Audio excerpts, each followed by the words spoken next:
welcome back to Final Fantasy XIV. Yeah, here in the Adder's Nest in Gridania, where we continue our main quest.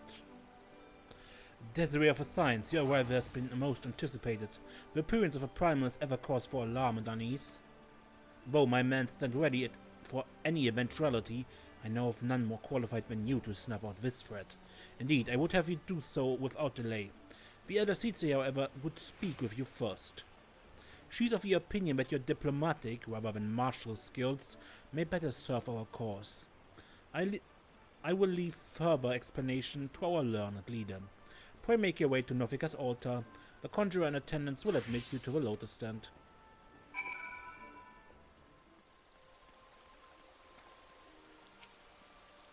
I see the sylphs have sent their own representative. There can be no doubt then. It is said that once Ramuh passes judgment, his wrath is implacable. It would be best to conclude this discussion ere Gridania and its people are placed upon his scales. Whatever the Elder Seedseer is planning, I want you to know that I'll be right there by your side. I'm sure Y'shtola won't be far behind, even if she does think everything is mankind's fault. I'm most curious to hear how the Elder Seedseer means to treat with Lord Ramuh. Oh, hello, welcome one. It's good to see a friend of Elder One.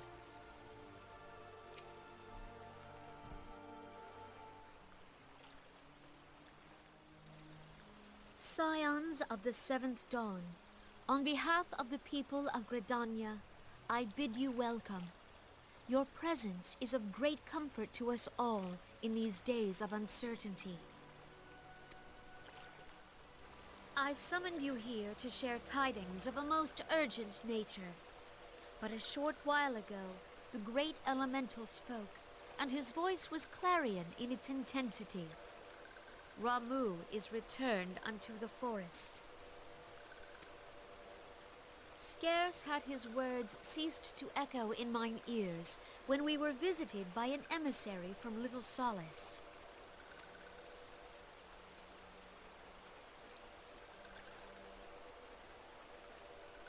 Our guest informs us that the sylphs too have sensed the presence of the Lord of Levin. Though his exact whereabouts remain unknown, we may safely assume that the primal was summoned within the heart of the Sylphlands. Unlike the other primals you have encountered, Lord Ramuh is no raging avatar of destruction. He is revered as much for his wisdom as his strength, serving as both arbiter and guardian to his children.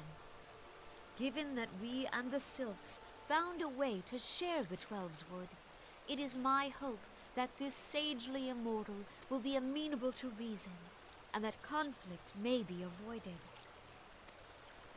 Blessed as you are with the power of the Echo, you are one of the few among us who may commune with a primal without fear of influence. I would ask, therefore, that you represent us in this most delicate of negotiations. The Twelveswood has suffered enough. Upon this, we and the sylphs, and I would venture Lord Ramuh himself, are in perfect accord. Let us not endanger our shared home by engaging in unnecessary hostilities. Dear friend,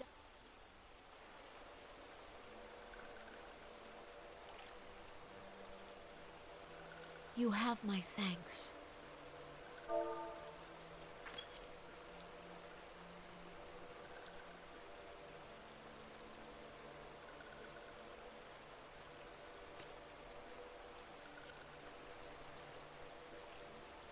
Pray make for Little Solace, then. A member of the Order of the Twin Adder awaits you there. He will advise you on how to find the Lord of Levin.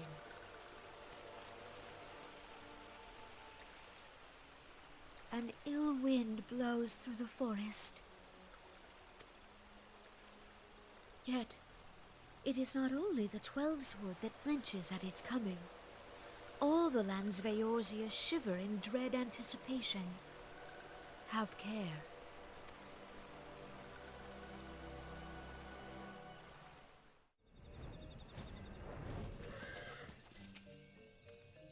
Desiree of a Science, I was told to expect you. I understand you go to treat with a primal Ramuh himself. An unenviable task, but one for which I have no doubt you are well suited. I've been told that your fellow Science are conducting an investigation of the area as we speak, that we might ascertain the location where the Lord of Levin might be found. I would ask that you abide here until they return with their findings.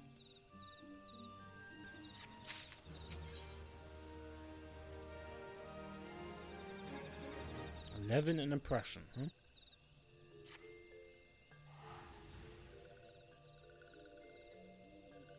I was told that the messenger would be sent as soon as your fellow Science finished their investigation.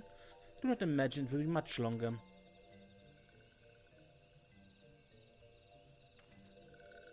This one returns and returns with good tidings. Wise ones have finished searching and have wisely identified the precise location where touched ones summoned Lord Ramuh. Your timing is impeccable, my fluttery friend. Might you be so kind as to escort this woman to her fellow Science? It would be this one's pleasure, Walking One. Please, please, come with this one.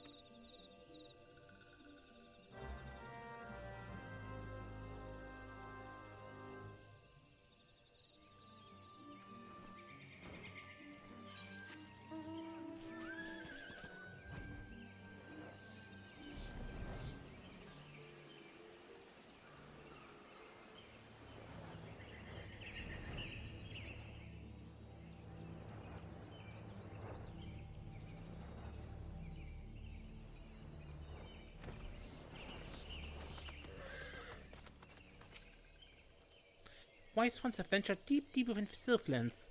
These ones must proceed carefully and keep an eye out for touched ones.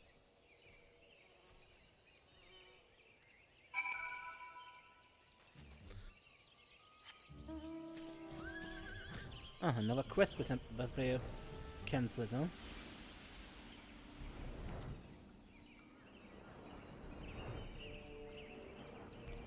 Or at least massively shortened.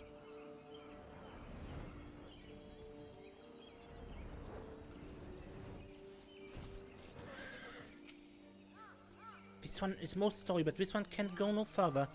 Draw too close to Lord Ramuh, and this one may turn mean and nasty like touched ones. And so this one must say farewell for now. Walking One will find wise ones not far from here to the south. Go in safety, Walking One.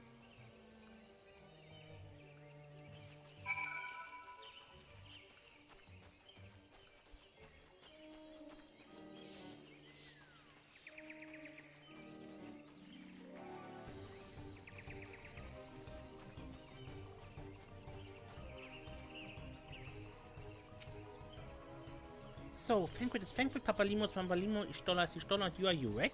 Well, that's easy to remember. This one's name is Ida, in case Walking One was wondering. Joke? I'm joking. Okay, they left the text in, but it doesn't make sense since the quest was removed. Originally, basically, the sylphs had used shape-shifting magic to confuse everyone, and you had to look for the science and then scale bomb them to make sure they are really the science and not just transformed sylphs. And you had one here, and Thankrit and Ida were here, but it was not really Thankrit. And he was like, "Ah, my beautiful face now, I cannot move, I'm afraid."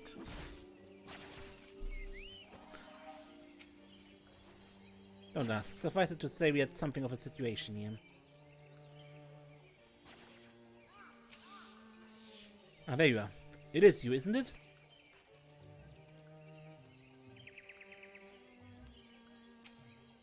So, it's actually you. I'm really relieved. For a moment I thought we were dealing with another one of those confounded sylph tricksters.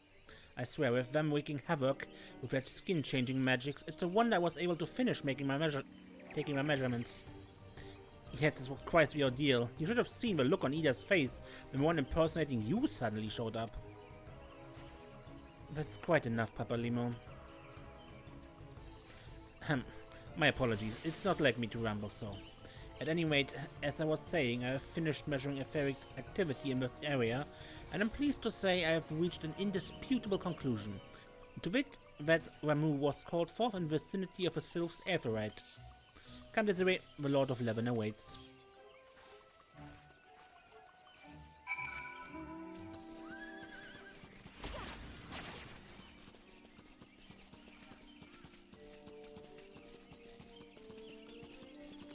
Bit sad that they removed this, but okay.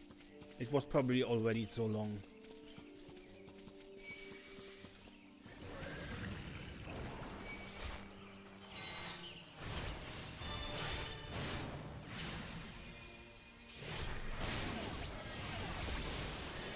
Because this one with the sylphs was actually charming.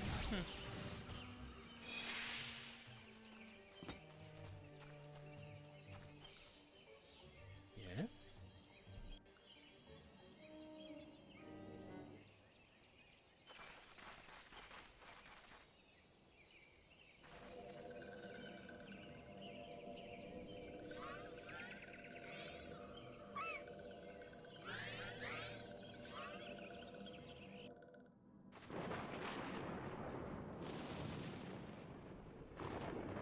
Thine order betrays thee, servant of hiding.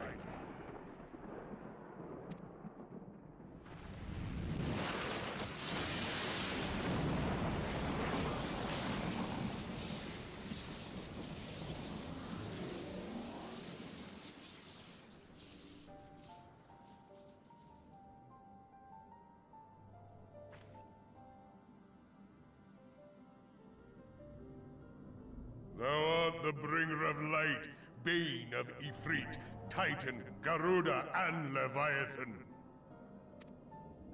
I am Ramuh, guardian of the children of the forest.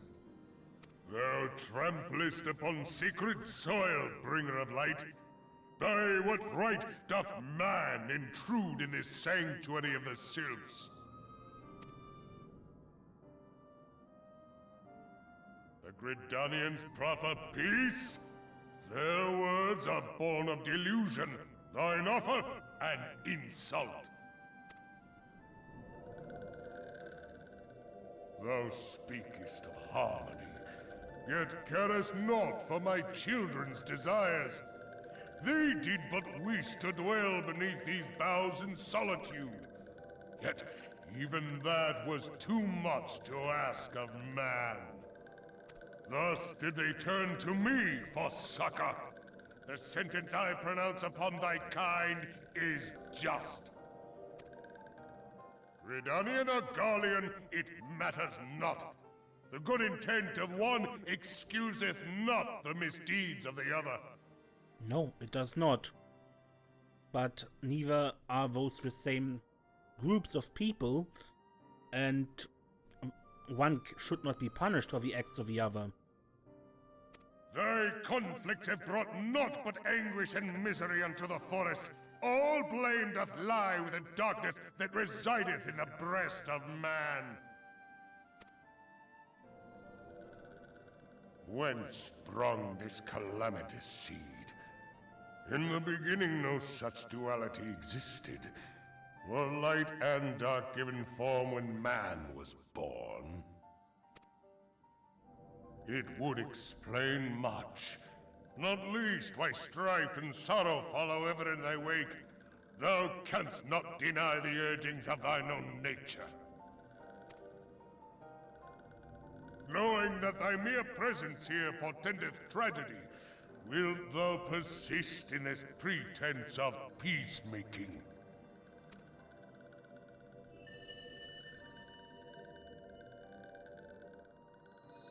The lightning crystal. Thou bearest the crystal which I bestowed upon my wayward charges, that they should entrust so precious a gift to thee. Thou standest apart from thy kin. Thou art the bringer of light, aye, but there is something more in thee. Very well. I shall consider thy proposal, shouldst thou survive my trial. If thou wouldst champion the cause of harmony, I must have proof that thou art fit to play the role. Wither mine ire, and prove to me thereby that thou hast strength enough to stay the darkness which threateneth to consume thee. Yet if thou shouldst be found wanting, know that all men shall perish in the storm of my judgment.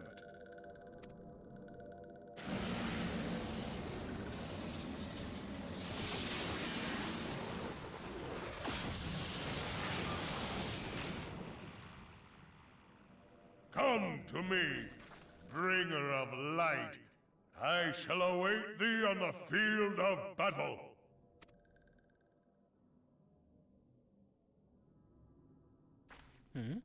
Urianger, it is rare indeed to find you so far from a tome. Oh, Urianger's here?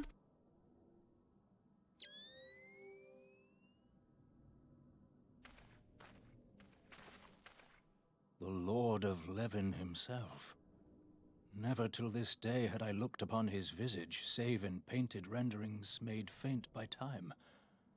Ever shall this scene remain etched in my mind's eye. Beg pardon, my lady.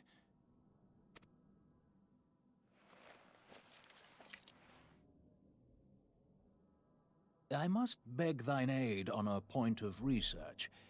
If thou art resolved to face Lord Ramuh, I would ask thy leave to observe the event.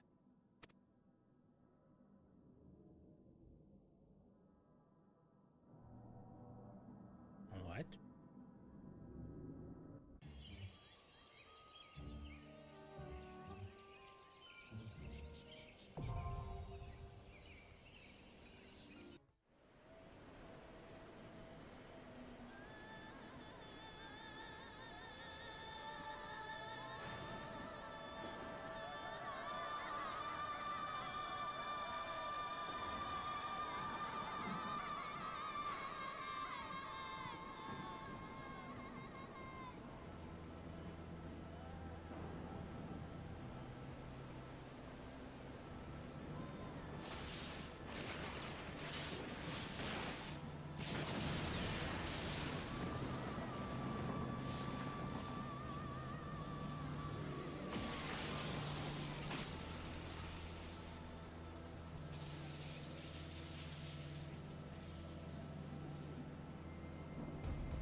Okay.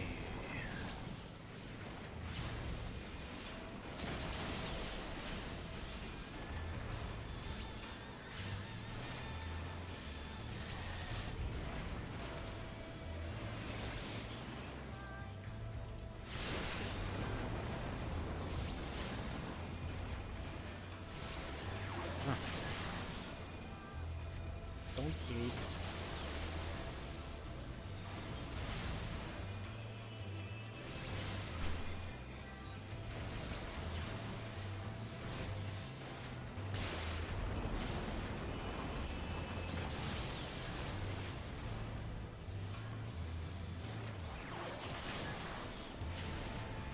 Go find worth some more than empty banter.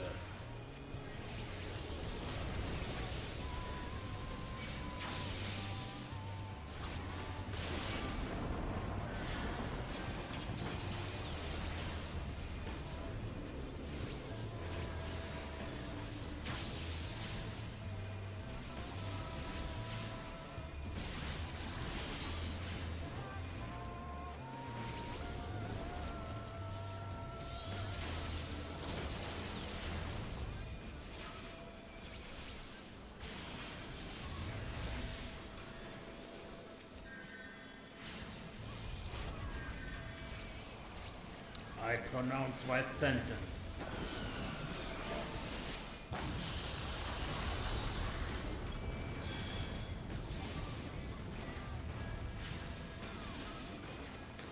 This battle shall decide my fate against the mine awakened iron.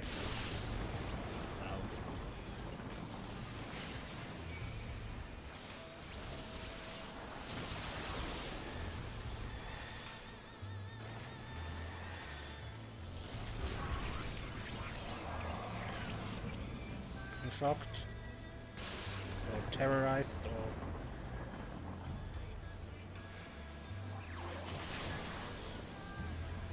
To cancel this out, another player who has these lightning circles around them would need to go to me and shock me out of it.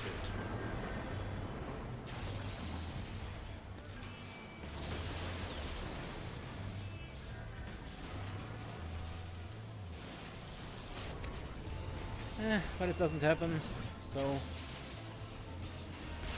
finally I'm free.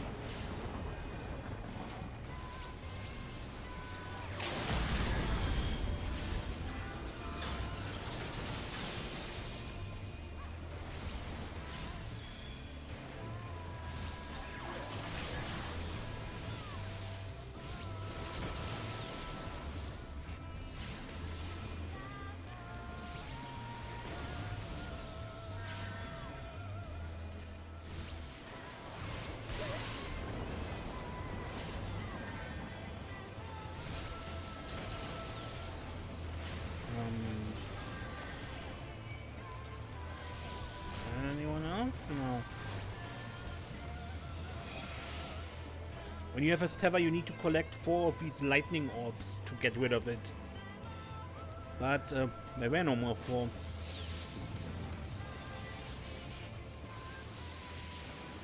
Luckily, we better end it. So here in the normal Ramuh fight, that's not too much of a trouble.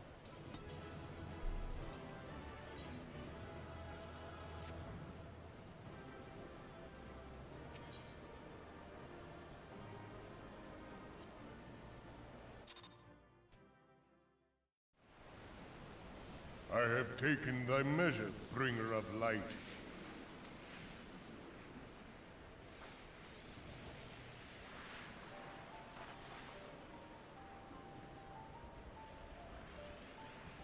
And I judge thee a worthy champion. The task of excising the sin that hath taken root in man's heart is thine. Shrink not from employing thy strength in service to the forest and the wider realm beyond. Like hungering shadows do the enemies of harmony gather, and meekness will but feed them. If man is to be delivered from the dark, it shall be by thy guiding light alone.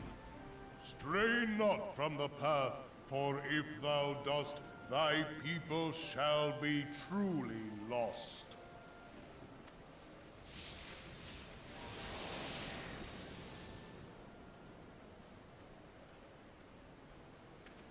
Thou hast slain the Lord of Levin. A regrettable act, but a necessary one.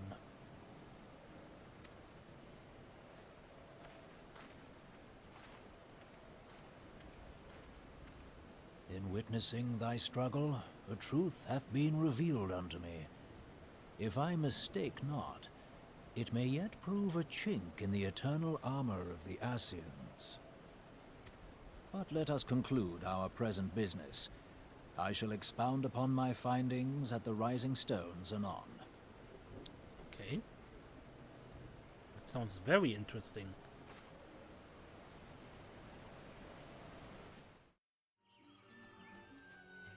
Okay. Desiree, you have returned. Dare I ask how Lord Ramuh received your visit? He challenged you to a test of arms. It is well then that you have some experience in such matters. The peoples of both Gridania and Little Solace will be relieved to hear that the Lord of Levin has accepted you as a forest champion of peace. You've performed a monumental duty this day, Desiree. The Elder Seedseer must be informed of your deeds at once.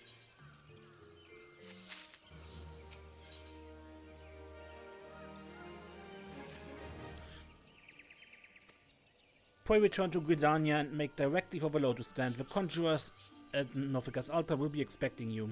Fare you well.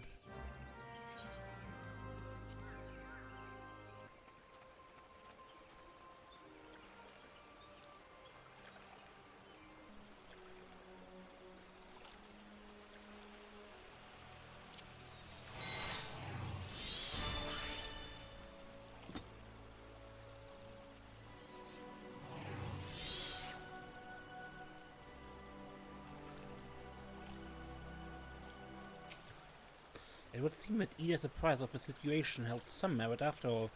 Maybe I should not be so swift to discount her intuition. You should have seen Maxi when we got back to Little Solace. Grateful is an understatement.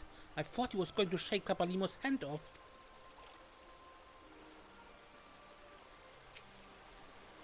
I fancy my presence was more help than hindrance during our troubles with Leviathan. But this time around, well, even I have my off days. Ah, the hero of the hour. Let's not keep the other seats here waiting.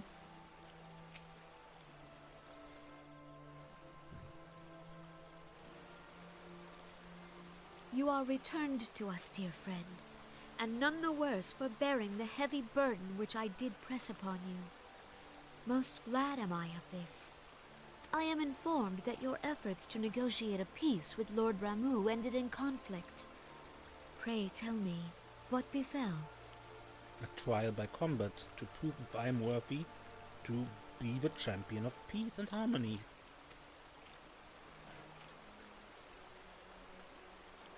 Ramuh made trial of you? I fear there is truth to his claim. It is the darkness within us that attracts the darkness without.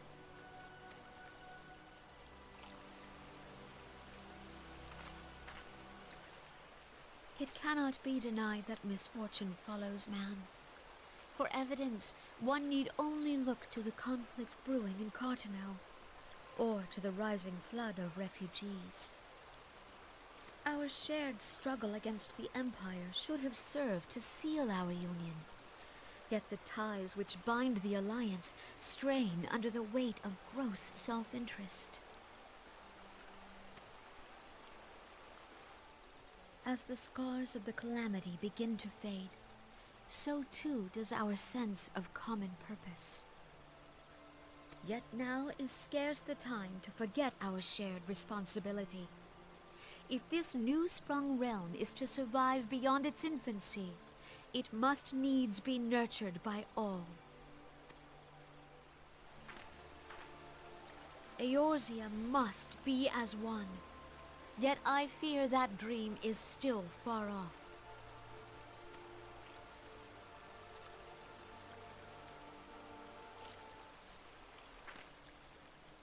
On behalf of the people of Gridania and the elementals both, I thank you for all that you and your fellow scions have done.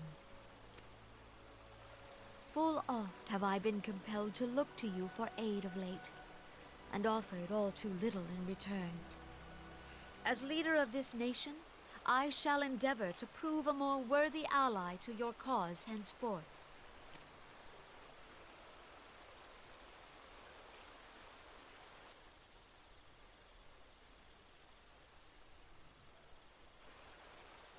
Lord Ramuh has departed, yet the keening of this ill wind grows no less insistent.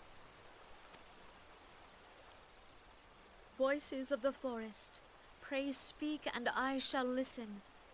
What unseen evil begets this unease in my heart?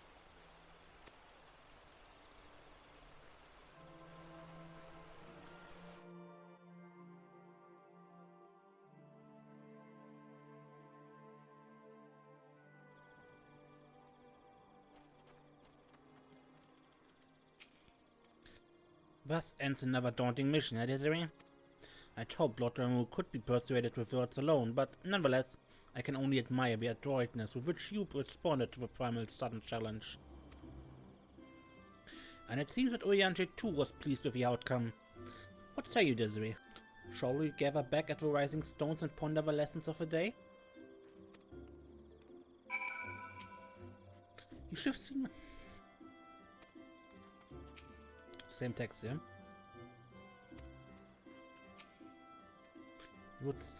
Yeah, same text. I'm sure Minfilia will be eager to hear more of your adventures. Let us return.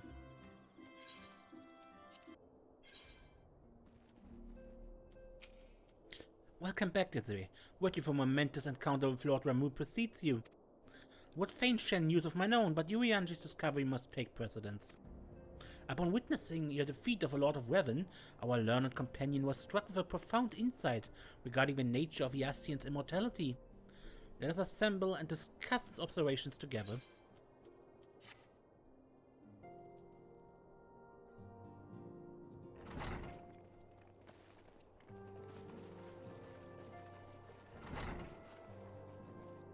If everyone is ready, let us begin. Urianger, the floor is yours.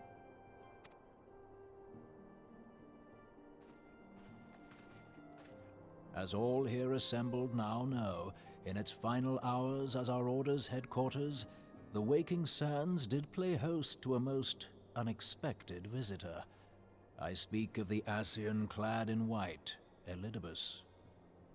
Unwelcome though his presence was, his words that day did serve to confirm a truth long suspected, that the Ascians are eternal beings, to whom physical destruction is as a temporary inconvenience. In the intervening time, Urianger and I have striven to discover a means by which the Ascians might more permanently be slain. And 'tis my belief that we have found the thread that will allow us to unravel the twisted skein of their existence. In the moments prior to Leviathan's most recent manifestation, the Sahagin elder who summoned him was observed to undergo some manner of ascension. The etheric readings taken by Y'shtola at the time of this transfiguration have proven most enlightening. The disruption to the flow of ether was sudden and dramatic. So tangible was the agitation, I scarce had need of my goggles. The significance of Y'shtola's readings might better be understood in the context of mine own, taken at the instant of the Lord of Levin's demise. Unlike the primal, the Sahagin was not subject to etheric dissipation. Before discussing our new discoveries, it may benefit us all to recall what we know of etheric behavior.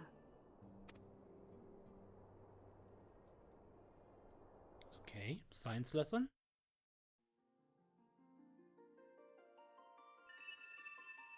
Let us begin at what some might call the end.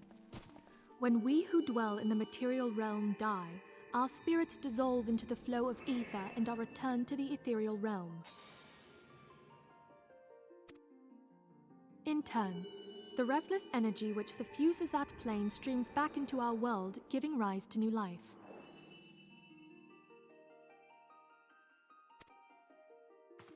"'Tis as the heavens did decree, the way of all mortal souls. Twixt this world and the next do the ethereal currents swirl, bearing the very essence of life. Thus doth the cycle of birth, death, and rebirth continue unabated." Primals behave somewhat differently. In order to manifest and then maintain a physical presence in this realm, they must consume vast quantities of ether, most often in the form of crystals. Though they may seem to live, their flesh is but ether given shape.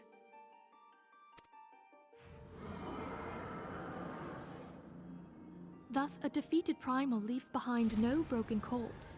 Rather, the essence of its form seeps back into the land whence it came, and the energy of its shattered spirit is called back to the ethereal realm.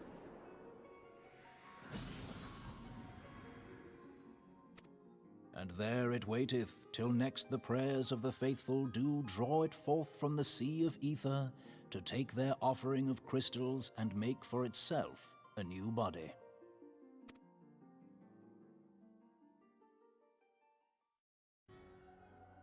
Which brings us on to the third group, the so-called immortals. They exist in a manner all their own. Quite. Even as the Sahagin elder fell to the Admiral's musket shot, I witnessed the release of an ethereal cloud, which immediately took possession of a nearby minion. A soul that dissipateth not upon the death of the flesh. The secret of life everlasting, and in the claws of a Sahagin no less. But I wonder, what would happen to one of these obstinate spirits should there be no suitable host for it to claim? If mortal death entails a return to the ethereal realm, it seems doubtful that the soul of an immortal would venture there. Nay, it merely withdraweth the distance, unto the shore of the ethereal sea, perchance, but no further. Yes, it exists in neither this realm nor the next, abiding instead in the space that lies between them. The Ascians took control of Thancred by means of a crystal of darkness, an artifact which, if our theories are correct, serves as a gateway to the place I have just described. I was hoping people had forgotten about that. I am sorry, my friend. For a mercy, the weary road of our research hath brought us unto an answer. The Sahagin ascended to an immortal state, but he did not possess a crystal of darkness through which to flee this realm. Thus was he consumed by Leviathan. If we could entrap the spirits of defeated Ascians in like manner, and thereby deny them resurrection...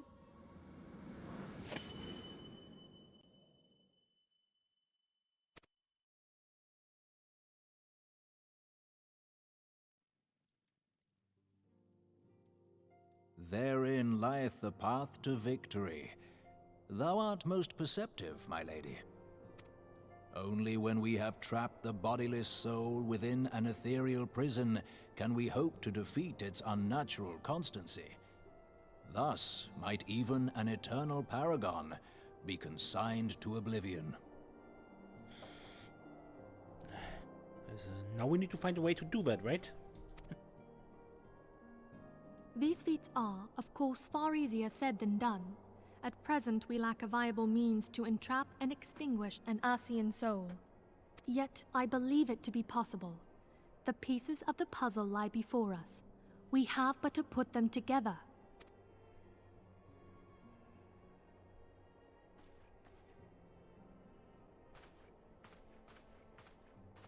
I will depart at once to convene with the sages of Sharlayan.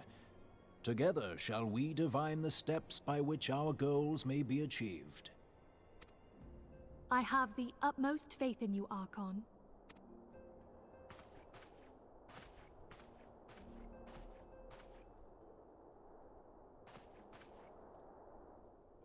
Beg pardon, antecedent, but I would raise one final matter. Even now, a Sharlayan survey party seeketh to ascertain the fate of the students of Baldessian. Their findings shall soon be known to us.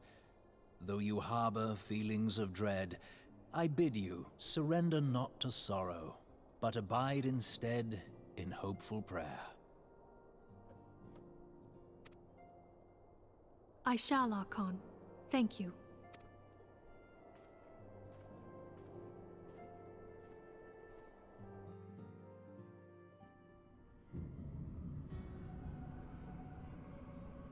And here we are in the Ascian land.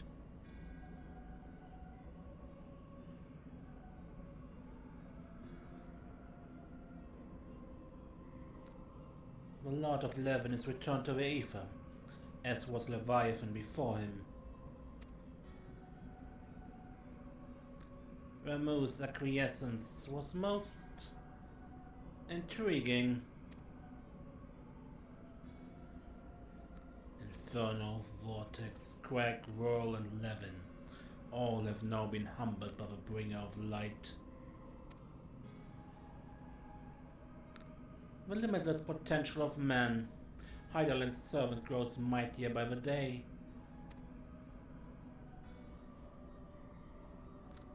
Yet she prospers at great cost to her mistress, whose strength is all too finite. 7 times have her masters survived the rejoining, but their souls are grown weak and wan. Yet even as it enervates, the ardor empowers our master. All that remains is to nurture the strength of the gifted, to forge the final key.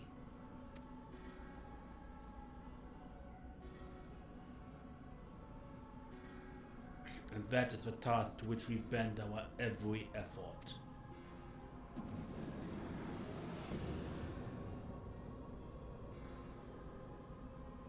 Divine seeds wherever want to quicken in Eorzea's fertile soil. We need only lead men to the field, and by their eager hands shall a new deity arise. That which was shattered shall be made anew, and the one true God shall come again.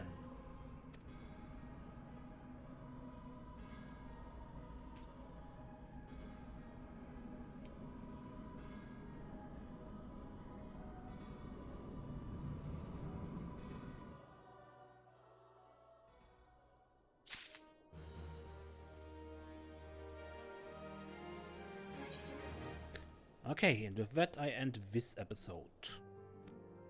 Until next time then, when we play more Final Fantasy XIV, I'm Mace and don't get lost.